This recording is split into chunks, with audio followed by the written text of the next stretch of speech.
Therapy Came Alive. Welcome to the show, Henry. Hey, how's it going? How's it going, Doc? It's going fabulous. Thank you so much again for being back. We truly appreciate it. So, Henry, I wanted to explore two things with you rather quickly. One of them was how it was to play in the Super Bowl, especially since we just had one about a week ago. And then I want to talk a little bit about diabetes. But first, how was it to play in your first Super Bowl? The very first one, man, I'm telling you, it was nerve-wracking. It really was. You always have the jitters for your first game playing in the NFL. Multiply that by a million. A million? I mean, it was one of those things where you did not want to be the guy to mess up, to cause like that one penalty that would change the game or some situation like that. So you really paid attention to your details, you studied as much as possible, and you really tried to hone in on the plays that he called in the hole and make sure you wasn't missing out on anything. So it was definitely nerve-wracking. Let me ask you this. I mean, did you guys ever watch any of the news reports, or did you try to steer away from listening to what the commentators had to say about you? You know what? At that time, you really kind of focused in on what you needed to do during the week. I never really paid much attention to the media and what they had to say. The one thing that I feel like I was blessed with during the time I was playing, I didn't have to deal with social media like we do now. You can't hide from anything.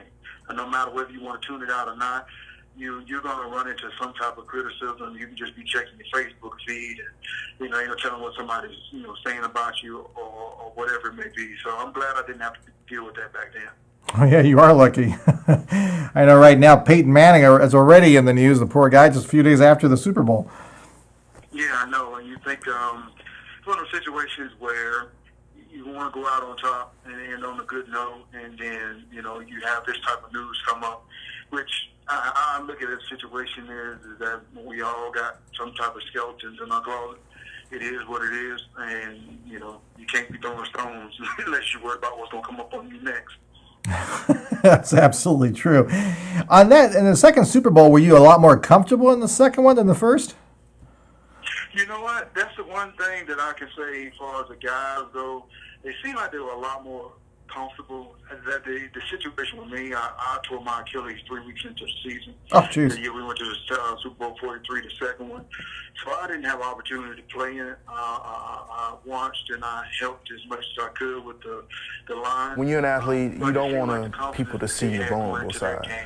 But when you're diabetic, felt like they were going to win. They had everything. The defense was playing better. I feel like they had everything that they had to do to get ready for the winning game.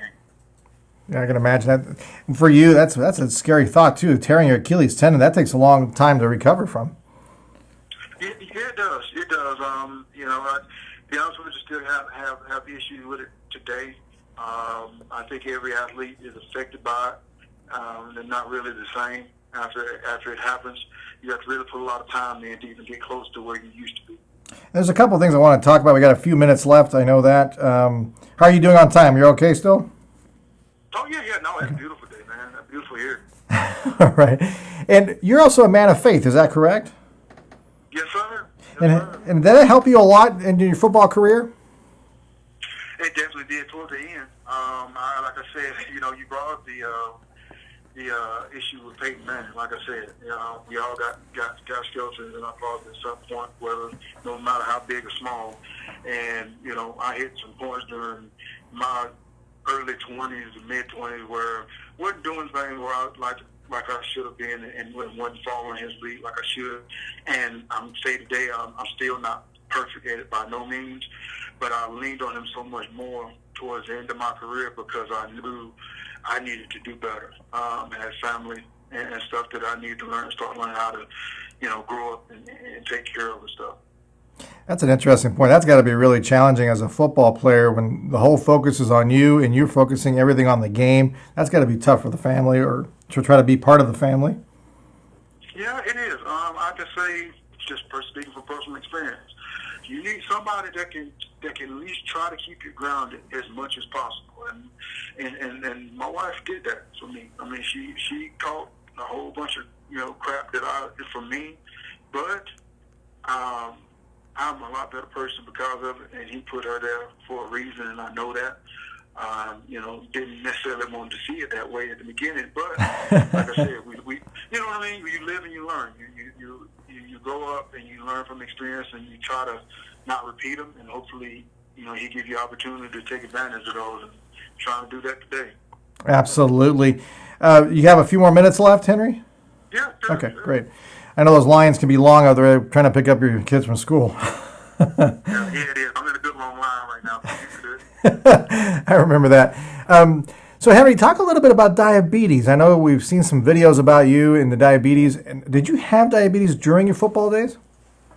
Yes, I did. I was diagnosed going into my second season, 2003, with the Steelers, and it was definitely a culture shock, as what I would say for me, definitely a lifestyle change.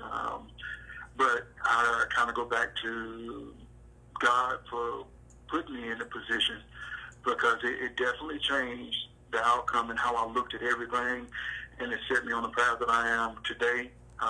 Is trying to be a personal advocate for people who live with diabetes, and I know I would struggle with it myself if I didn't have this job and try to help people and learn as much as possible about it as I do now.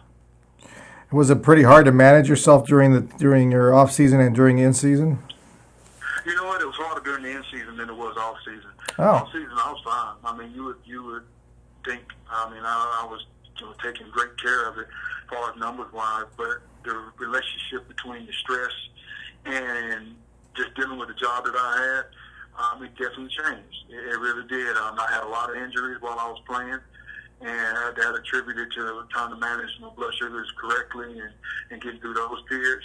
But it was a definite challenge for me on the field. I took on average 8 to 10 shots a game just to play, and I probably checked my blood sugar at least 8 to 10 times a game from the time I got in the stadium to the time I left. And so it was hard to try to keep the number down. The adrenaline affected my blood sugar big time. So it was like a roller coaster ride the entire time I played. Oh, man, that has got to be hard. Did you get a lot of doctors giving you flack saying, look, Henry, you got to lose some weight? Did you get any of that? No, I didn't. Oh, interesting. My endocrinologist was Dr. Rao, and I really attribute his paying attention to detail and the training staff of the Steelers to get me through, because I know if I didn't have them in my corner, my career would have been a lot shorter than it was. He told me, he said, look, you can live, you can do everything you want to do with being offensive line in the NFL if you want, but if you didn't want to do that anymore, yeah, I'll tell you to lose weight, but I can help you continue to play. He did. That's fabulous. And I'm sure the Steelers and the rest of the gang were very grateful for that as well. Well, I'll tell you what, I'm more grateful for them sticking in there with me through the time I was dealing with, especially the fact that they had kids who had type 1 diabetes also. That helped me out big time. Oh, that's interesting. We got a couple minutes. We got about less than 2 minutes left. And once again, thank you very much for being here. Can you give a words of advice or tips that you would give the youth of America today? I would tell every person, especially a young person who's living with diabetes, you're going to always have somebody telling you that you can't do something. And I think that's regardless of whether you have diabetes or not, but you're going to notice it more because of the disease that you're living with. Do not listen to them. If you want it bad enough, you'll stick with it. And if it's going to make you a better person at the end of the day, you're going to be a lot stronger because of it. So don't give up on anything you want to do until you feel like God's telling you to go in a different direction. Fabulous advice. Thank you so much, Henry, again for being here. We truly appreciate it. No, thank you for giving me the opportunity, man. Anytime. Class act, wonderful athlete, wonderful parent, Henry Kendall Simmons. Look him up.